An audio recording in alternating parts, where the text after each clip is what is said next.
Talking star यश की आने वाली much awaited film toxic a fairy tale for grown ups लगातार किसी न किसी रीजन की वजह से मुश्किलों में फंसती जा रही है। जहां एक तरफ यश के फैंस फिल्म के रिलीज होने का बड़ी बेसब्री से इंतजार कर रहे थे और यश ने भी इस बात को कंफर्म कर दिया था कि फिल्म की शूटिंग ऑलरेडी कंप्लीट हो चुकी थी, लेकिन इसके बाद भी ये फिल्म लगातार किसी न किसी रीजन की वजह से डिले होती गई। जहां एक तो पहले धुरंधर द रिवेंज के साथ में पहले इसका क्लैश होने वाला था, लेकिन आगे चलकर टॉक्सिक की रिलीज डेट को बढ़ा दिया गया, जिसका रीजन ये दिया गया कि मिडिल ईस्ट में अभी वॉर चल रहे हैं और रॉकिंग स्टार यशस अपनी फिल्म को इंटरनेशनल ऑडियंस के लिए प्लान कर रहे हैं और फिल्म को वैसा बनाया भी गया है। लेकिन मिडिल ईस्ट में वॉर चलने की वजह से फिल्म को वो मार्केट नहीं मिल पाएगा जिसके लिए ये फिल्म बनाई गई है, तो इसको डिले कर दिया गया। लेकिन फाइनली जून 2026 में यश ने अपने इंस्टाग्राम हैंडल पर टॉक्सिक का एक पोस्टर शेयर करते हुए उसके ऊपर रिलीज डेट भी अनाउंस की। ये रिलीज डेट है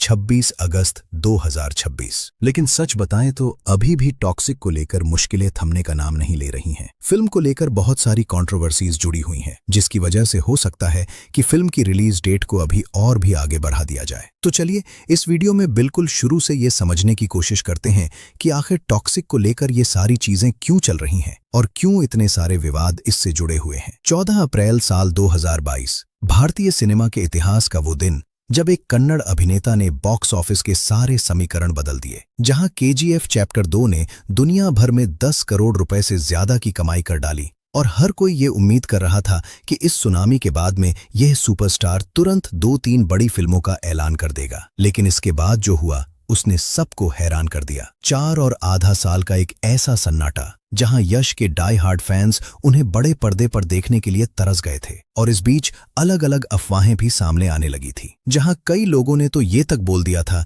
कि क्या रॉकी भाई का जादू सिर्फ एक इत्तेफाक था, लेकिन सच्चाई कुछ और थी। पर्दे के पीछे बेंगलुरु और मुंबई के बंद कमरों में एक ऐसी स्क्रिप्ट के ऊपर काम चल रहा था जो केवल भारत में नहीं बल्कि हॉलीवुड के बॉक्स ऑफिस को भी हिलाने के लिए बनाई जा रही थी। और दिसंबर 2023 में एक टाइटल अनाउंसमेंट वीडियो जारी किया जाता है जिसके ऊपर लिखा हुआ था toxic a fair retail for grown ups. एक ऐसा नाम जिसने ये साबित कर दिया था कि ये कोई एक नॉर्मल मास मसाला कमर्शियल फिल्म है बस नहीं है, बल्कि ये कहानी है भारतीय सिनेमा की सबसे बड़ी और सबसे महंगी फिल्म की, जिसका इनिशियल बजट तो लगभग 850 करोड़ रुपए प्लान किया गया था।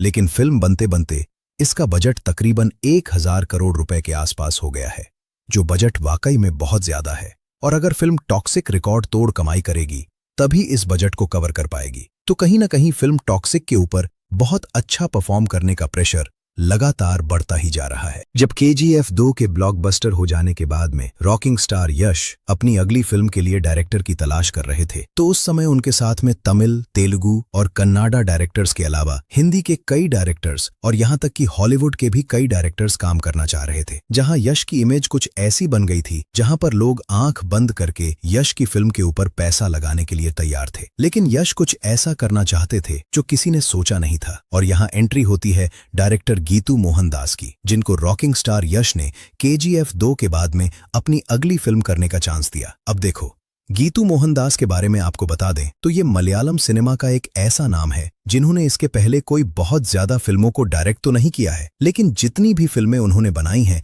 वो वाकई में बहुत ही अलग थी। वैसे यहाँ पर आपको बताते चलें कि गीतू मोहनदास भी बहुत ही खूबसूरत हैं और उन्होंने बतौर एक्ट्रेस अपने करियर की शुरुआत की थी। गीतू मोहनदास ने अपने करियर की शुरुआत एक एक्ट्रेस के तौर पर की थी और वो हमें लगभग 20 से 25 फिल्मों में बतौर एक्ट्रेस भी नजर आई। और बतौर डायरेक्टर अगर बात करें तो टॉक्सिक के पहले उनकी जो सबसे पॉपुलर फिल्म थी वो थी मूथन, जो कि साल 2019 में आई थी, जिसको मलयालम और हिंदी दोनों ही भाषाओं में बनाया गया था। और आज इस फिल्म को मलयालम सिनेमा की टॉप 25 फिल्मों में गिना जाता है। फिल्म की कहानी बहुत ही यूनिक थी और गीतू मोहनदास ने इसको बहुत ही बेहतरीन तरीके से दिखाया था, जहां फिल्म को ढेरों अवार्ड भी मिले थे। इसके पहले उन्होंने लायर्स डाइस को भी डायरेक्ट किया था और बस इसके बाद में गीतू मोहनदास के हिस्से में आ गई रॉकिंग स्टार यश के साथ में इतनी बड़ी फिल्म टॉक्सिक, जिसको कन्नड़ा के अलावा इंग्लिश में भी शूट किया जा रहा है। हालांकि उस समय जब गीतू मोहनदास और यश एक साथ आ रहे थे तो इंडस्ट्री के कई बड़े से बड़े लोगों ने कहा कि ये जोड़ी तो बड़ी बेमेल सी लग रही है, क्योंकि एक तरफ जहां रॉकिंग स्टार यश के साथ में केजीएफ का लाउड कमर्शियल सिनेमा था, तो वहीं दूसरी तरफ गीतू मोहनदास का संजीदा आर्ट हाउस सिनेमा था। लेकिन कहीं ना कहीं इसके पीछे यश की एक सोची समझी रणनीति थी। यश जानते थे कि अगर उन्हें ग्लोबल ऑडियंस को टारगेट करना है तो उन्हें सिर्फ एक्शन नहीं बल्कि एक इंटरनेशनल लेवल की कहानी चाहिए। और जब गीतू ने यश को फिल्म टॉक्सिक की यह स्क्रिप्ट सुनाई तो वो एक नॉर्मल गैंगस्टर ड्रामा फिल्म में बस नहीं थी। इसमें सबसे अलग चीज ये थी कि आखिर एक फीमेल डायरेक्टर इस अपराध की दुनिया को कैसे देखती है और बड़े पर्दे पर इसको कैसे दिखाएगी। तो यश को लगा कि फिल्म टॉक्सिक में यह एक ऐसी चीज है जो कि नॉर्मल कमर्शियल फिल्मों से इसको अलग बना रही है। और जिस तरह से गीतू मोहनदास ने यश को यह कहानी सुनाई तो इस कहानी के लेयर्स और साइकोलॉजी ने यश को इतना ज्यादा प्रभावित किया कि उन्होंने न केवल फिल्म को हरी झंडी दिखाई बल्कि इसके स्क्रीन प्ले में वो खुद शामिल हो गए और अपने भी खुद इनपुट इसमें दिए। और आपको बता दें कि यश ने और गीतू मोहनदास ने महीनों इस फिल्म की कहानी के ऊपर और स्क्रिप्ट के ऊपर काम किया है, जहां यश ने फिल्म की कहानी में और कई सीन्स में अपने हिसाब से बदलाव भी करवाए हैं। तो कहीं ना कहीं अगर देखा जाए तो यश इस प्रोजेक्ट से केवल एक एक्टर के तौर पर नहीं है बल्कि एक क्रिएटर के तौर पर भी जुड़े हुए हैं, जहां पर टॉक्सिक के साथ में इसका जो सबटाइटल है वो भी अपने आप में कहीं ना कहीं फिल्म की कहानी को शामिल किए हुए हैं, जैसे a fairy tale for grown ups, यानी कि बड़ों के लिए एक परियों की कहानी। लेकिन ये परियों की कहानी वाली फिल्म जैसी परियों की कहानियां हम बचपन में सुनते आए थे उससे बिल्कुल ही अलग होने वाली है। ये ड्रग्स, हथियारों की तस्करी और इंसानों के लालच से जुड़ी हुई एक बहुत ही डार्क और वायलेंट फिल्म होने वाली है, जहां इस कहानी की एक के बाद एक जब ऑडियंस के सामने परतें खुलेंगी तो ऑडियंस सरप्राइज भी होगी। इसके टीजर में हमें ये बात तो दिखा दी गई है कि इसमें यश के एक नहीं बल्कि डबल रोल होने वाले हैं, जहां एक किरदार का नाम राया है और राया अपराध की दुनिया का एक ऐसा मोहरा है जो अपनी शर्तों के ऊपर काम करता है। वो बहुत ही खतरनाक है लेकिन उसके भी अपने कुछ पर्सनल नियम है। तो वहीं इसमें यश के दूसरे रोल का नाम होने वाला है टिकट, और ये दोनों ही किरदार एक दूसरे से कैसे जुड़ेंगे कि ये फिल्म का सबसे बड़ा सस्पेंस बना हुआ है। क्या ये जुड़वा भाई हैं या इनकी शक्ल बस नॉर्मली ऐसे ही मिलती है या फिर ये बाप बेटे हैं। खैर, ये कहानी केवल यश के इर्द गिर्द नहीं घूमने वाली है, इसमें हमें कई और एक्ट्रेस भी नजर आने वाली हैं, जैसे नयनतारा, कियारा आडवाणी और हुमा कुरैशी। और कहा जा रहा है कि इसमें नयनतारा यश की बहन के रोल में हमें नजर आएंगी और कुछ वैसा ही इमोशनल बॉन्ड उनके साथ में देखने के लिए मिलेगा जैसा कि उनकी फिल्म केजीएफ में यश का उनकी मां के साथ में इमोशनल बॉन्ड देखने के लिए मिला था। तो वहीं कियारा आडवाणी इसमें यश के ऑपोजिट हमें नजर आएंगी और हुमा कुरैशी इसमें प्रोबेबली विलन का रोल निभाती हुई नजर आएंगी। फिल्म की पूरी शूटिंग अगस्त 2024 से शुरू होकर लगभग अक्टूबर 2025 तक चली, जहां फिल्म के एक बड़े हिस्से को शूट करने के लिए बेंगलुरु के पीनिया इंडस्ट्रियल एरिया में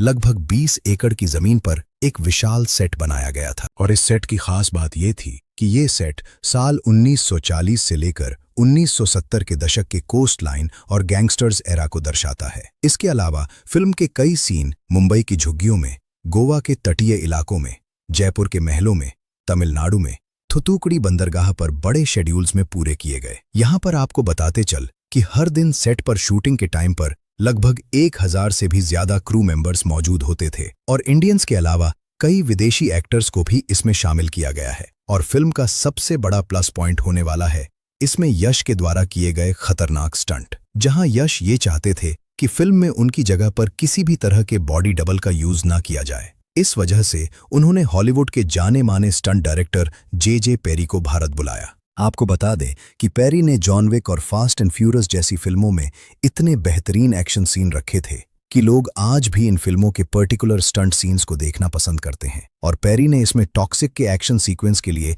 प्रिविजुअलाइजेशन का यूज किया, जिसमें शूटिंग के पहले ही पूरे एक्शन सीन को 3D एनिमेशन के जरिए कंप्यूटर में दिखाया जाता है और बाद में इसको देखकर इसको अच्छे से समझकर सेट पर परफॉर्म किया जाता है। इसके अलावा केजीएफ का बेहतरीन म्यूजिक एल्बम कंपोज करने वाले रवि बसरूर इसका भी म्यूजिक एल्बम कंपोज कर रहे हैं। तो यहाँ पर फिल्म के म्यूजिक को लेकर डाउट पूरी तरह से खत्म हो जाता है और ऑडियंस ये समझ सकती है कि भाई इसका म्यूजिक किस लेवल का होने वाला है। लेकिन आपको बता दें कि सारी चीजें इतनी स्मूथ नहीं चल रही थीं। फिल्म को लेकर और भी बहुत सारी कंट्रोवर्सीज आईं, जहां अक्टूबर-नवंबर 2024 में फिल्म टॉक्सिक के सेट से एक ऐसी खबर आई जिसने सबको हिला दिया, जब कर्नाटका के फॉरेस्ट मिनिस्टर ईश्वर खंडरे ने अचानक बेंगलुरु के पीनिया प्लांटेशन वाले सेट का दौरा किया। और इसका दौरा करने के बाद में उन्होंने मीडिया के सामने कई तरह के खुलासे किए और इस सेट का दौरा करने के बाद में उन्होंने मीडिया के सामने इसको लेकर कई तरह के खुलासे किए और टॉक्सिक के मेकर्स के ऊपर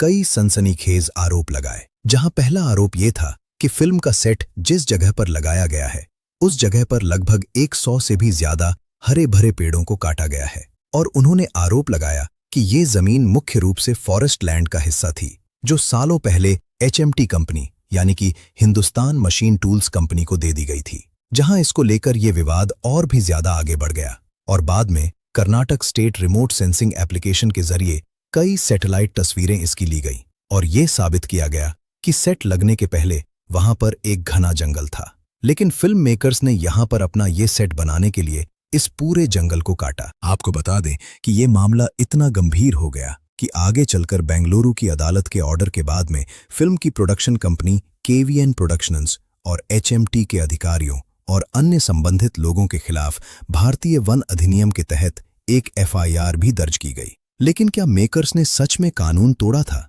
KVN प्रोडक्शंस ने तुरंत आधिकारिक लीगल दस्तावेज मीडिया के सामने जारी किए जहां इस बारे में उनका ये कहना था कि जिस जगह पर उन्होंने अपनी फिल्म का ये सेट लगाया था वो कोई गवर्नमेंट वाली जगह नहीं, वो एक प्राइवेट प्रॉपर्टी थी जिसे केना बैंक को बेचा जा चुका था। मेकर्स ने फरवरी 2024 में ही सभी विभागों से NOC ले ली थी। खैर, आगे चलकर यह विवाद शांत हो गया था, लेकिन इस विवाद की वजह से फिल्म टॉक्सिक की शूटिंग में काफी डिले हुआ। जहां पर आपको एक बात और बताते चलें कि इसी बीच में फिल्म टॉक्सिक के बार बार डिले होने का एक रीजन ये भी बताया गया कि यश फिल्म के कई सीन्स से खुश नहीं थे और यश ने फिल्म के कई सीन्स को दोबारा से शूट करवाया। कई रिपोर्ट्स की अगर माने तो लगभग 100 दिनों तक फिल्म के सीन्स को दोबारा शूट किया गया, जिससे फिल्म टॉक्सिक का बजट और भी ज्यादा बढ़ गया। खैर, फिल्म मेकर्स की तरफ से इस बारे में दावा किया गया कि फिल्म को रीशूट नहीं किया गया है, फिल्म पहले ही जैसी शूट हुई थी वैसी ही है। खैर, अब इसमें कितनी सच्चाई है, फिल्म को रीशूट किया गया या नहीं, इस बारे में तो हम ज्यादा नहीं कह सकते हैं। लेकिन जिस तरह से फिल्म के रिलीज होने के ऊपर मेकर्स के ऊपर इतना ज्यादा प्रेशर है और फिल्म के ब्लॉकबस्टर होने का भी प्रेशर है, उसको देखकर कहीं ना कहीं ये कहा जा सकता है कि यश ने सीन्स को जरूर बदलवाया तो होगा, क्योंकि इसी बीच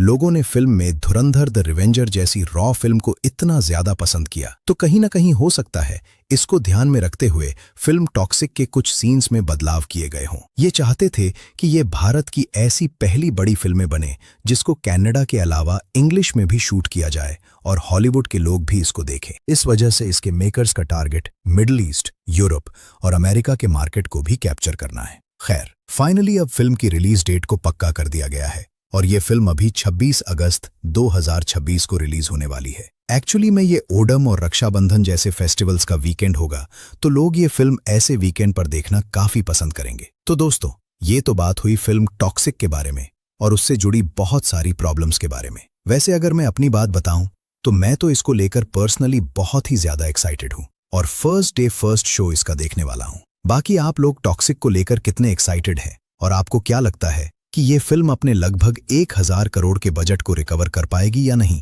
हमें अपनी राय कमेंट सेक्शन में जरूर